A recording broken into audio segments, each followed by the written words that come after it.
How we doing, everyone? How we doing? Today is Juneteenth, June 19th, 2021. And I'm here live in Wasesson Park on the Bloomfield side. Just continuing the real estate note investing series. Just wanted to kind of show, the park a little bit before we get started. So let me see if I can switch this camera around. Let's see.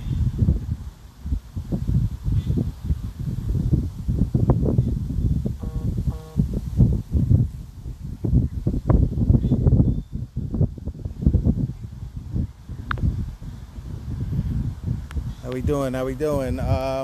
Just going live here. We've been doing this new series in terms of real estate investing, real estate note investing. On Saturdays between 1 to 2, I'm here at Wasesson Park on the Bloomfield side. For the next couple of weeks, I'll be here. I may move the location to another park somewhere soon. But for right now, just here each Saturday. I'm trying to figure out how to flip this camera so you could actually see the park. But for whatever, oh, here we go. So as you can see, we got some people over there playing cricket. And then you got I think it's called bocce ball. That game. There's the playground. And as you can see, that's where I'm set up right there. So, each and every Saturday for the remainder of the summer, going into the fall, as long as it's nice, no bad weather, no rain or anything like that, I'm going to be going live about this time. Like I said, from right now, from this location in Wasesson Park in Bloomfield. May move to another local park just to kind of change it up, maybe in the month of July. I'll stay there for a few weeks. Month of August, same thing. So, you can find me here between 1 to 2 p.m.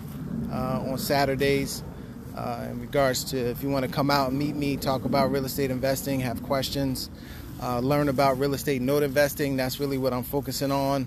Last week we kind of did part 1. This week we're going to go into part 2, and we're just going to go through the whole note investing, what it entails, what it looks like, and things that you can do within that business. So we're just taking this through the whole summer into the fall. And then obviously when the weather changes, we'll most likely have a different venue at that time where people can still meet for maybe an hour or so. And we'll just try to continue to do this throughout the rest of this year into next year. So, real estate note investing, I really feel is something that a lot of people should look into, especially people who don't have a lot of money to invest. Spoke to somebody yesterday who had $2,500, and we're going to work with her to, get that money leveraged so she can get herself into an investment opportunity. So, really want to focus on, trying to build this wealth for people who don't feel as though that they have a lot of money. There's a lot of things that we can do by pooling resources together, leveraging other people's money, to make sure that your money is working as hard for you as you are for it. So that's really, one of the big reasons why we're doing this and want to continue this throughout the year. So when we get started on these, though, I try to go to a scripture, from the Bible in regards to money, wealth, prosperity, and things of that nature. So today's scripture is from Deuteronomy 8:18, and it says, "But remember the Lord your God, for it is He who gives you the ability to produce wealth, and so confirms His covenant, which He swore to your ancestors as it is today." So, He gives you the opportunity to gain wealth. He doesn't say, well, if you don't have a lot, you can't obtain wealth. Only people that have a lot can obtain wealth. So, no matter what you do, as long as that, if you are working and you have money, you can build wealth. It's just, how do you do it? What are the different avenues to do it? This is one avenue, through real estate investing. And then specifically, note investing is what I'm going to be talking about. But there are a lot of opportunities within real estate that people can use their money to build wealth, and we want to try to talk to people, as many people as possible, that are looking to grow their money, grow it more safely, grow it faster. We feel that real estate notes are a way that you can do that. And if you go back to my if you go to my YouTube channel, you'll see last week's the start of the series. We talked about why you should invest in notes, the pros of it, and we talked about just really why notes and what a note in a mortgage is and how you can buy it and things of that nature. So we started off initially with that last week, and then we also talked about where the inventory is. I think that's important for people to know, because of where the inventory comes from, which are the really big banks, the Fannie and Freddie Mac banks. What happens is that they pull together loans that are either not performing, people are not paying, or they've had maybe a shoddy pay history, maybe haven't been paying consistently. What they do, instead of foreclosing on these loans, they're starting to package them up and sell them. If you go to the Fannie Mae website, you will see that they recently had a sale of their non-performing assets. I think it was, actually they were accepting bids, and I think one bid was due June 8th, and I think another bid is due on June 22nd. So what they have done is pulled together loans that they don't want anymore and want to keep on their books, and they're starting to sell them off. And then what happens is you have these big private equity firms, hedge funds, things of that nature, people with several $1 million, several hundreds of millions of dollars. They go and they buy these, they bid on these pools, and then out of that pool there's a certain amount that the private equity or hedge fund or whatever, whoever buys it, there's a certain section, a certain amount of those loans that they don't want, and that they'll carve off, let's just say it's 20%, 25% of that portfolio, and then what they'll do is kind of sell it into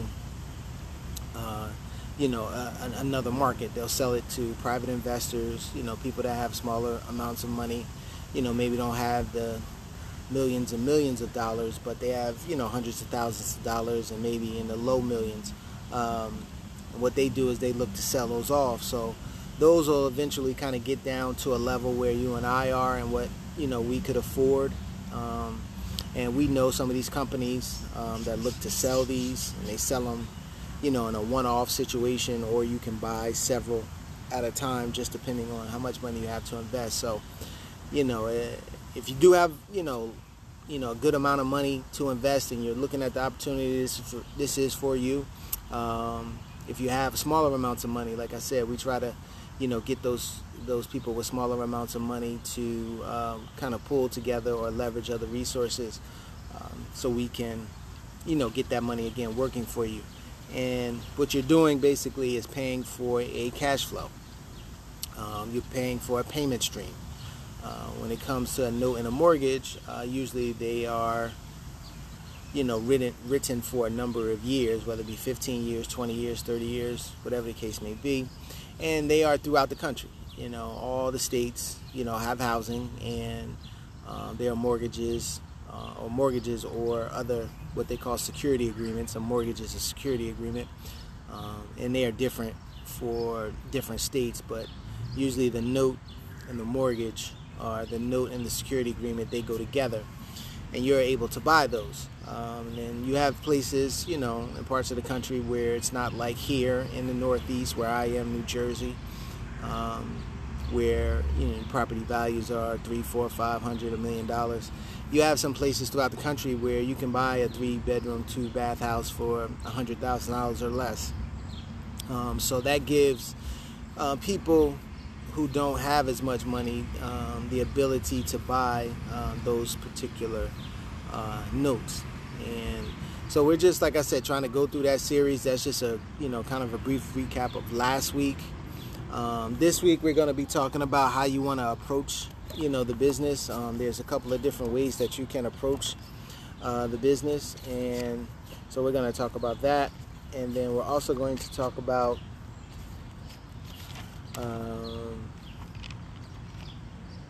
the types of notes that you can buy. We'll talk about that a little bit, and then we'll kind of just maybe touch on what we call the proper due diligence, and that means when you're looking at an opportunity, what are the things that you want to look at. So we'll touch on that as well, and then next week we'll probably go more in depth on the proper due diligence on each one of the points that you want to focus on. I'll probably just do a quick rundown of the things that you want to look at, but we'll go a little bit more in depth in that for next week. So like I said, with that being said, how do we approach the business? You can be a buyer / investor, or you can be a broker, when it comes to real estate notes. People that are coming in that I'm mostly probably talking to are people that want to buy or invest, but maybe at some point you want to get involved in this on a more full-time basis or a more active basis, and then you have the ability to broker out deals. Now, you don't want to call yourself a note broker. There are actually licensed note brokers throughout the country, and mortgage originators and things of that nature. So you got to be careful telling people that you're a note broker. We just use broker we use it loosely when we talk, because brokering means that you're bringing a buyer and a seller together, and then you're collecting a fee. But you don't want to advertise yourself as a note broker. Tell people that I am a note broker. If you start to do that, you could get flagged, and there could be violations, because technically you're supposed to have a license in many states to be a quote-unquote note broker. So we try to use another word, which is arbitrage. That just means that the arbitrage is what's in the middle of a deal, from buyer to seller, and the arbitrage would come to you if you wanted to go into this business that way. Then again, like I said, we either most people want to buy and invest. So if you're a buyer or an investor, you have to ask yourself, do I want to be a passive investor, or do I want to be an active investor? There are some people, the responsibilities that they have at their work, their family, other things that they have going on in their life, chasing their passions and things of that nature. They just want to be a passive investor. Now, that means that you just have money that you would like to be in the marketplace getting you a certain return. You're not interested in the whole day-to-day activities of real estate investing and real estate note investing. You don't want to be involved in all of that, and that's fine. People have other lives and things that they have to do in their life, and they may not want to devote the time that it would take in real estate to look for properties, negotiate with buyers and sellers, and just do all of that stuff. So they just want to be a passive investor where they're getting a certain amount of return on their money, and that's fine. And that's who we try to help find opportunities. We are looking for people that want to invest passively, and just receive a better rate of return on their money. Maybe they have money sitting in certain accounts, certain places where it may not be getting them a high rate of return. Maybe you've made some gains in the stock market. That's been going up tremendous over the last year or so. So maybe you've made some gains there, and to kind of hedge against the market taking a dip, maybe you want to take some of those gains and then put them into a real estate opportunity. You could look at real estate note investing as something that you might want to do. So those are the passive people. Now the active people are like the people like myself who look at properties, talk to buyers and sellers each and every day, negotiate and things of that nature. So, some people may not want to be active, but if you are thinking about that, obviously we can maybe work together, find out how, we can help each other. If you want to be more active in the business, you have the ability to do that as well. So those are the two basic approaches, just to real estate in general. But, obviously that applies to real estate note investing as well. So, so now I'm going to talk about the types, like the categories that notes fall into. We have the performing category, and then you have a non-performing category. Those are kind of the two big categories, either in a performing side, meaning that the homeowner is paying on a monthly basis, or has shown some level of paying this. Sometimes people don't pay each and every month. They may pay 1 month, skip a month, and then make up a payment in that third month, then start to pay each month, then skip maybe another month, but make it up at some point. So when it comes to performing, that just means that the person that owns a home or lives in a home is actually making that payment each month, or they're making a very good attempt to make that payment each month. And so within the performing, you could have what is called reperforming, and that just means that somebody at one time was having issues in a property, missing payments, probably got behind more than 90 days, but they were able to most likely do some type of loan modification and get them back on track to start paying. Now, when we see some of this inventory come to us when it comes to reperforming, depending on where it comes from, a bank a lot of times will say just because you did a loan modification, they put that in their reperforming category. Now, you might not have made a payment as a homeowner just yet after your modification, but the bank sees that as a reperforming, and they will package that up and sell that off as a reperforming. But kind of as you go through the paperwork and then you look at the payment history, you'll start to figure that out. And then we'll talk about some of that stuff down the line on how you do that. But just to stay on the topic, reperforming will go under the category of performing, and meaning that they got the loan modification, and that payment that they have to pay, they've most likely started to make payments. They could have made one payment. They could have made 5, 6, 10 payments on that loan modification, but that would kind of go under the umbrella of performing, because now they're back paying.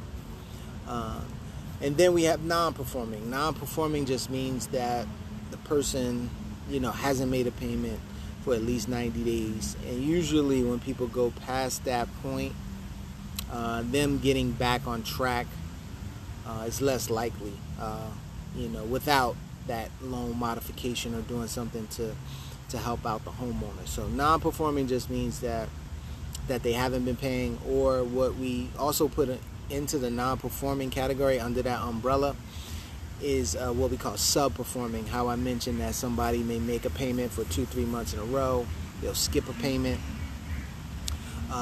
then they'll make the next 2 payments, maybe 4 or 5 months down the road they may come back and make up that payment that they missed. So we put that almost in the non-performing category, because at any moment, because of this payment history, this person could stop paying. So we want to kind of anticipate that's going to happen if we buy something like that. You have to look at that worst case scenario.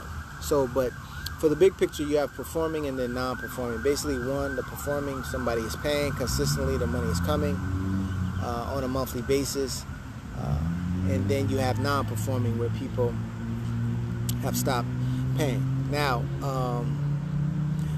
when you look at non-performing, some people may say, well, why would I want to buy a non-performing note? That's a good question. If the property is vacant, and if we can prove and do some research and find out it is vacant, I mean, you can pick that property up for pennies on the dollar, 25 cents on the dollar, anywhere from 25 cents on the dollar up to 50 cents on the dollar. And now you're just strictly buying the real estate.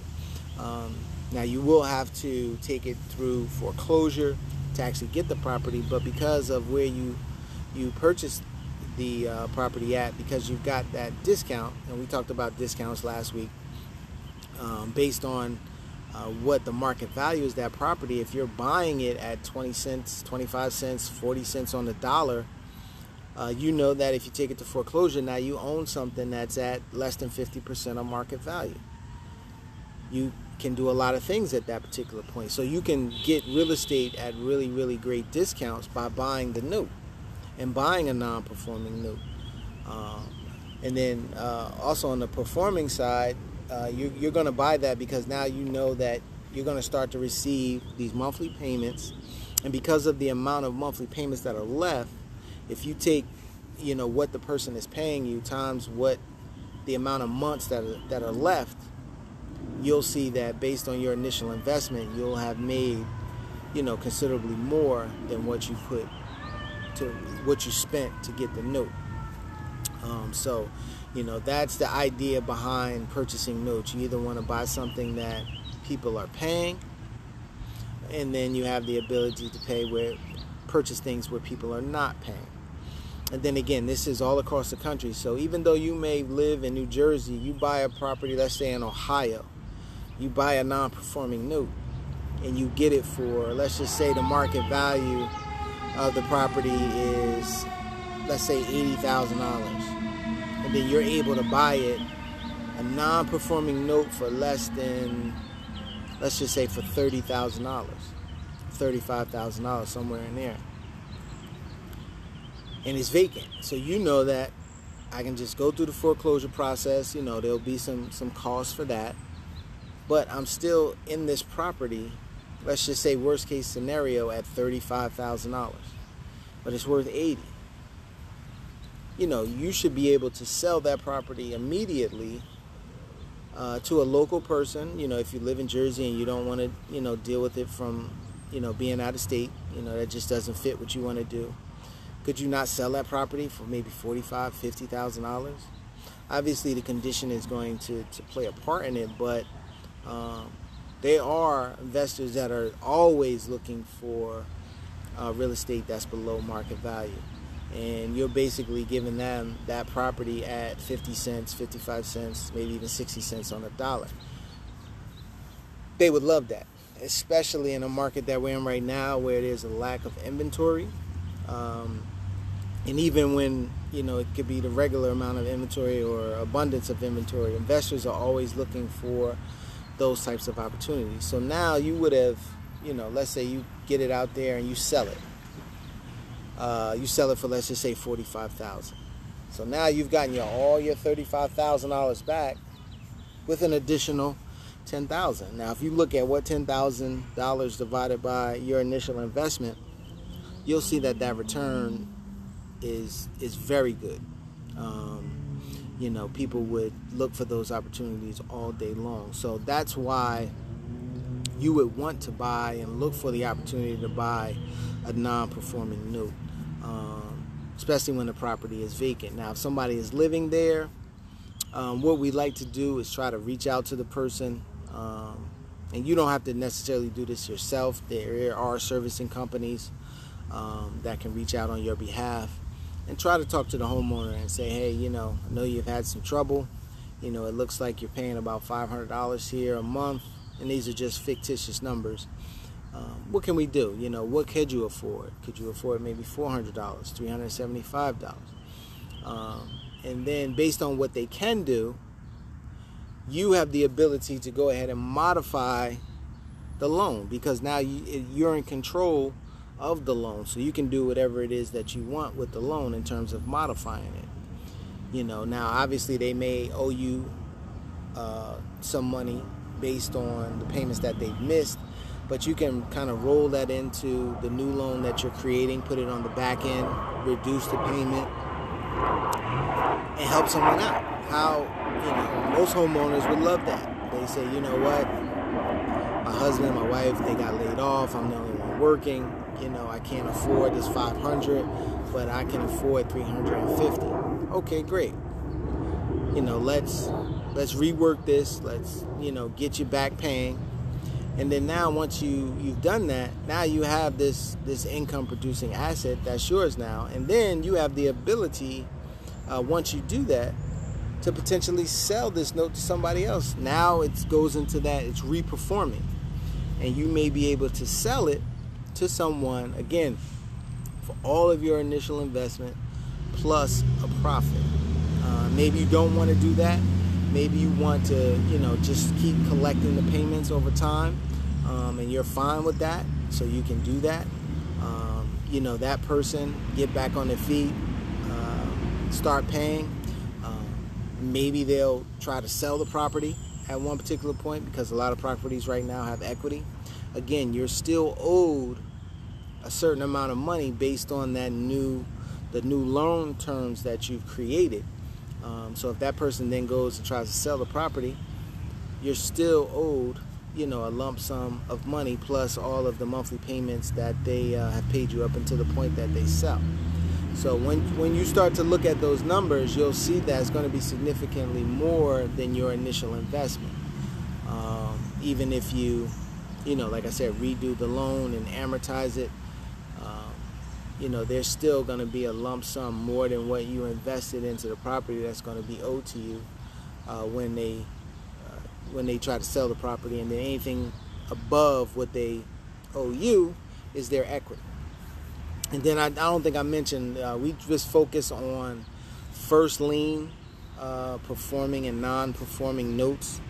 You have the ability to buy second liens and second mortgages on properties. That's not something that we focus on and that we do. We focus on the first liens. So you're the first person that's going to get paid, if that property is sold. There's only very few things that can, jump your position, and we'll talk about that later on as this, training and stuff, this course goes on. But we're talking about first position performing and non-performing notes. So you are going to be in that first position, so they have to, pay you off first, and that's how you get protected in all of this. So the non-performing notes, we want to mention that, due to what happened back in 2010, the reason kind of why these banks are doing what they do now as opposed to foreclosing on properties when it comes to non-performing notes is because of the Dodd-Frank legislation. It requires banks to get these non-performing assets off of their books, or they get penalized. They can't lend a certain amount of reserves, a certain amount of money that they have in the bank. They can't lend it out if they have above a certain ratio, a certain amount of non-performing assets on their books. So it doesn't make sense for these banks and everything to try to foreclose on all these people with the cost of all that, having to hold the real estate until it gets sold. Banks are really not in the real estate ownership business. They're in the loan business. So this is why you start to see more and more of these big bulk sales that I mentioned earlier, because they want to get some of these toxic assets and non-performing assets off of their books. And so that's kind of the reasoning behind that. And again, they've had two loan sales, one June 8th and then one on June 22nd. And then what we're going to start to see probably towards the latter part of the year is more of that inventory getting down to our level. So this is an opportunity right now to kind of get yourself in position to take advantage of these opportunities that are coming.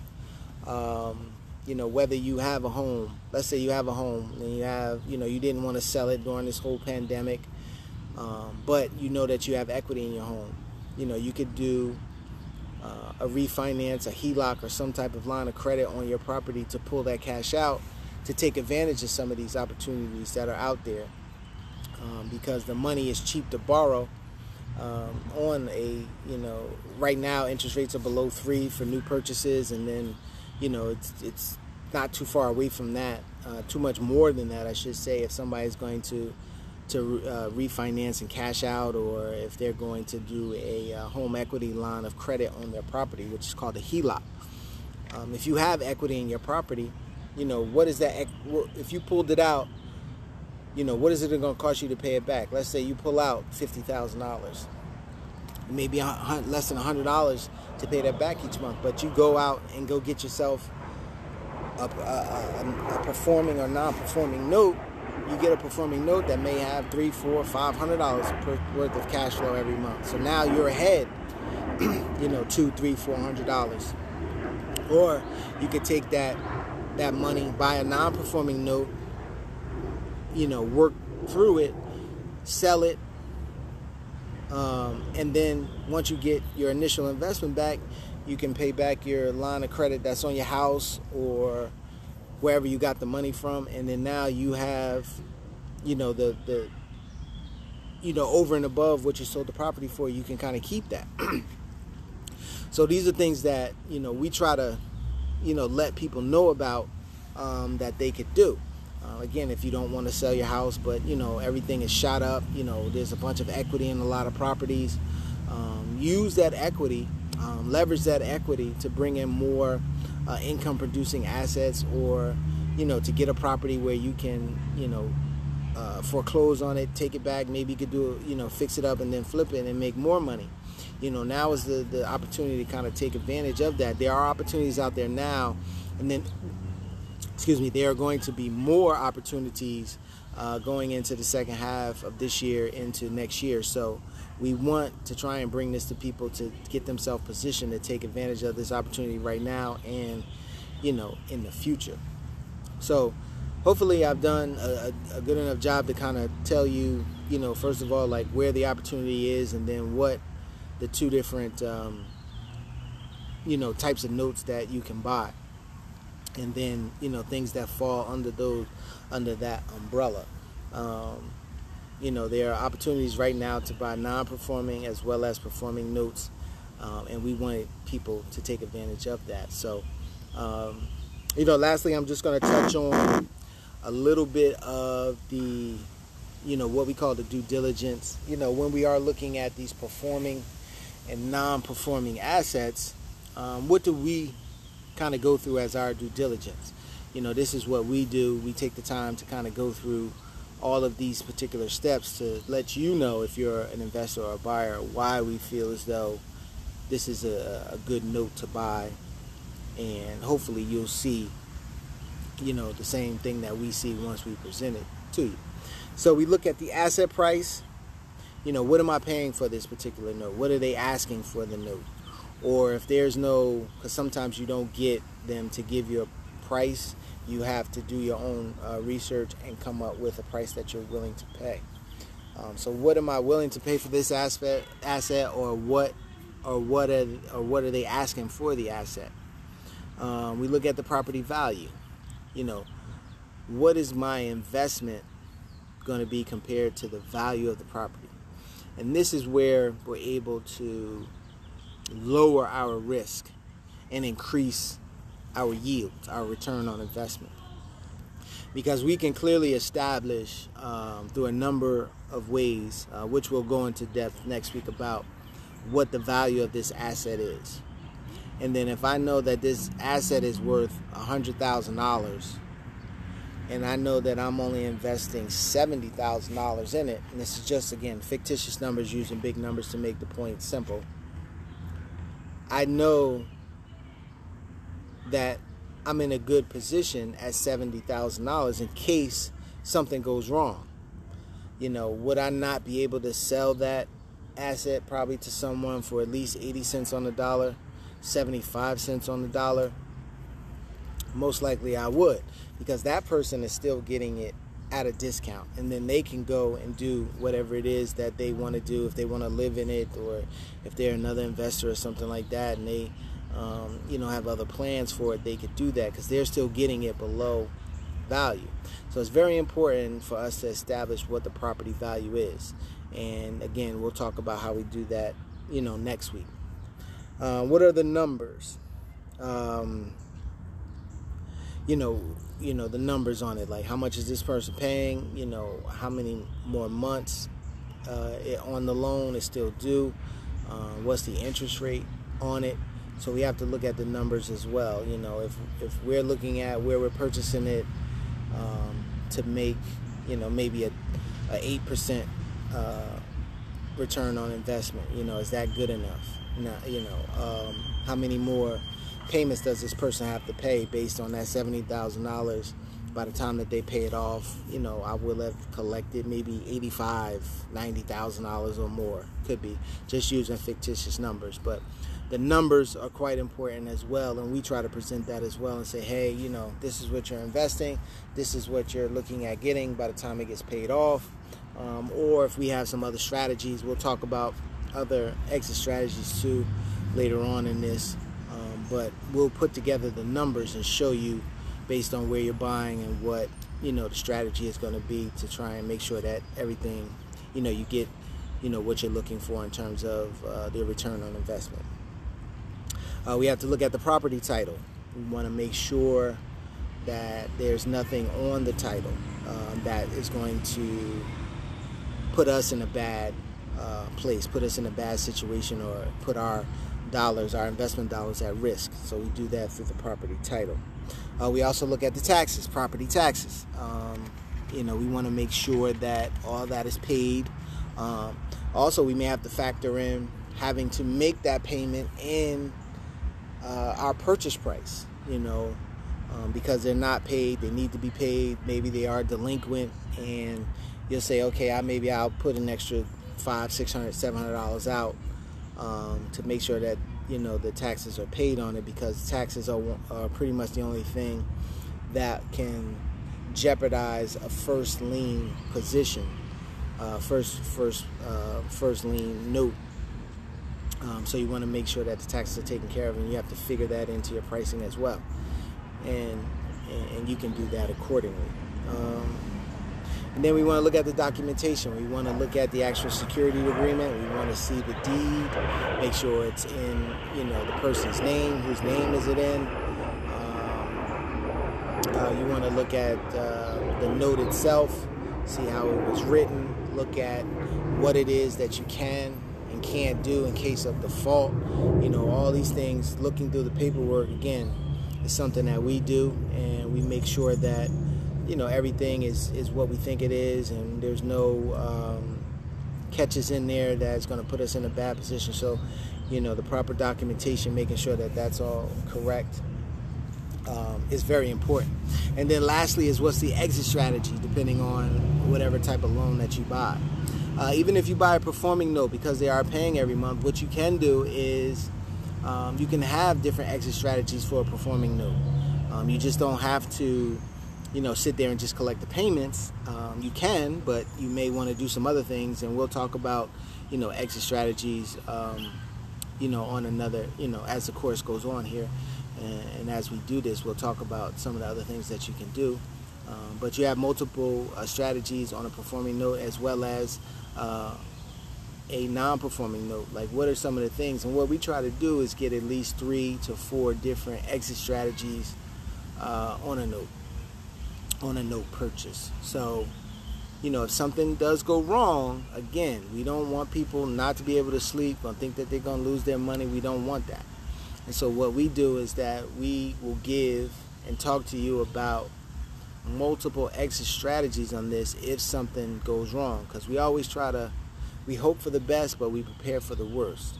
And by having multiple exit strategies, it should help relieve the anxiety if something does go wrong on a loan, because you can say, okay, well, we talked about doing this, we talked about doing that, we talked about doing this if something went wrong on this. So you'll already know what we're thinking and what we'd like to do if something happens on this particular loan. So with that's pretty much it for today. We're going to kind of go through the due diligence point by point next week, next Saturday. We'll go into a little in depth on each of those points next Saturday. So give you more information in regards to that and what we do and what we like to do and the reasons behind things that we do. So we'll go into a little bit more detail next week on that. So hopefully, you'll enjoy this. If you're seeing this for the first time, please go to the YouTube channel, Abundant Capital Group. You'll see in real estate note investing series. There'll be one video in that playlist. I'll upload this one. This will be the second one. If you want to go back and check out that one, you're more than welcome to do that. And then we're just going to kind of go through this week by week until we get to the end. It'll probably be, it'll probably be at least 2 months of material here every Saturday for the next 2 months before we get to the end. I would like to get more people to actually come out, with questions. I am, the first 3 people that respond each Saturday, I will pay for lunch for them. If they come out and meet me here at the park and have questions and so we can talk in person. But if you only can catch this on, from the live and the replay, that's fine as well. Post any questions that you have. If there's something that you want to know, something that you've been thinking about, please post it. We'll get that answer for you. So we're just trying to, get this out to as many people as possible. There is a good opportunity that's here now, and there's more of an opportunity coming. So we want to just make sure that we're bringing this to everybody. So I'll take a little walk around again with the park, as we wrap up here.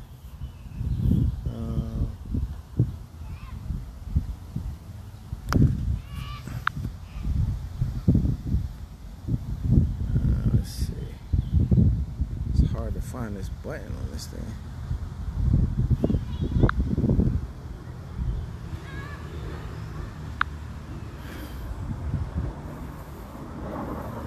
Oh, there we go. All right, there we go. It's great. Got some kids came out here, and that's the entrance. It's right there that's Prospect Street right there, like Prospect and Glenwood and Bloomfield. I'm usually right by that entrance. And like I said, we're usually here for about, an hour. We try to make ourselves available. Hopefully, people will see I want to come out and join and ask the questions and get some information on a Saturday. Just spend a little time. If you have kids, you want to bring them out, bring them out. They can do their thing in the playground and run around a little while. We can spend some time talking, but we just want to try to bring this opportunity to people. Reason why I do it too is because back in 2008, when that crash happened, there was an opportunity there through real estate notes that I didn't personally take advantage of and didn't really let people know the way that I should. So I just don't want that to happen again. During this particular time, this pandemic has created an opportunity.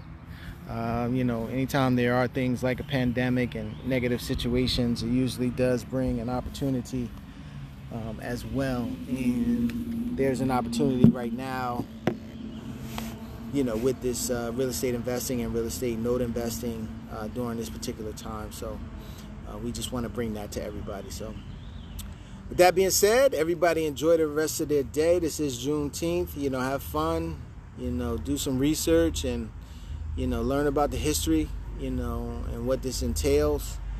And let the young generation know about it as well. Enjoy yourself. And we'll be back Monday, 7:30 p.m. We'll be talking about note investing again.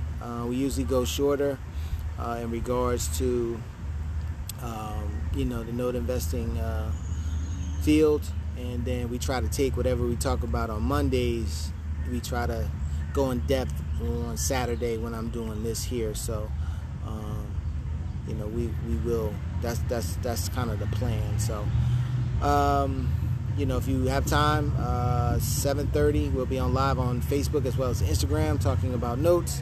Also going to be just talking about the kind of the state of the industry right now. what's good, what's bad, kind of going into that as well. We'll be putting out some information on that on Monday as well. But join us 7:30. If you see this over the weekend and you have questions, I'll be live, answer, your questions. We'll be back Thursday as well, Thursday at 7:30 p.m. We talk about IRAs and how you can use your IRA to invest in real estate and real estate notes. And I think that's something that a lot of people should take advantage of as well. So, everybody, like I said, enjoy your weekend, and we'll see you on Monday.